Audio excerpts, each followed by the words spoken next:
Hi, my name's Jenna Hope. I'm a registered nutritionist and I'm really excited to be talking to you today about fussy eating in children and babies. Now, as a mother myself, I totally understand how stressful it can be when you really want your child to eat, but potentially they're not eating in the way or the foods that you want them to eat. So the first thing that I would say is trying to remove the stress around meal times is really important.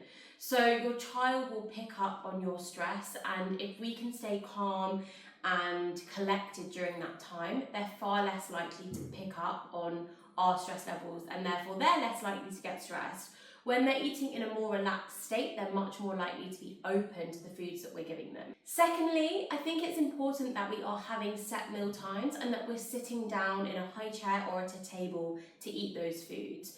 So it's important for a child to be able to have boundaries around their eating behaviours and not necessarily just eat on the go all the time or eat in front of the TV or whilst they're distracted. And thirdly, that brings me on to my next point, is we really want to try to remove distractions when your children are eating. So things like screens and music as well, that can be really distracting for children. We want them to sit down and focus on the food that they're eating. Next up, we need to constantly provide diversity to our children, and this will really help them to eat a wider range of foods. It can be very tempting when you find 1, 2 or 3 meals that your child eats to give them those meals on repeat.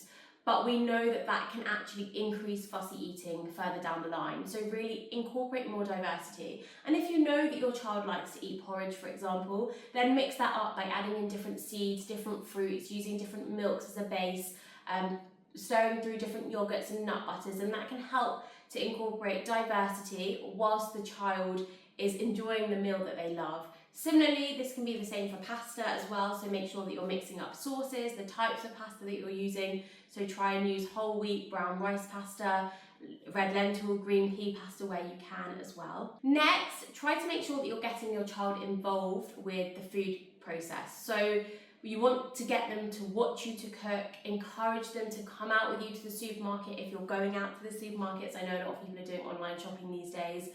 When they are getting a little bit older, you want them to pick some of the foods that they're eating. So not give them full autonomy, but definitely, if you say to them, right, we're going to make a shepherd's pie, for example, are we going to have potato, sweet potato or butternut squash on top? Getting them involved in those very small decisions from a young age can really encourage them to eat those foods because they feel like they've had a bit of autonomy over what they're eating. And my final tip is, just because your child doesn't eat something once, it doesn't mean that they're not going to eat it.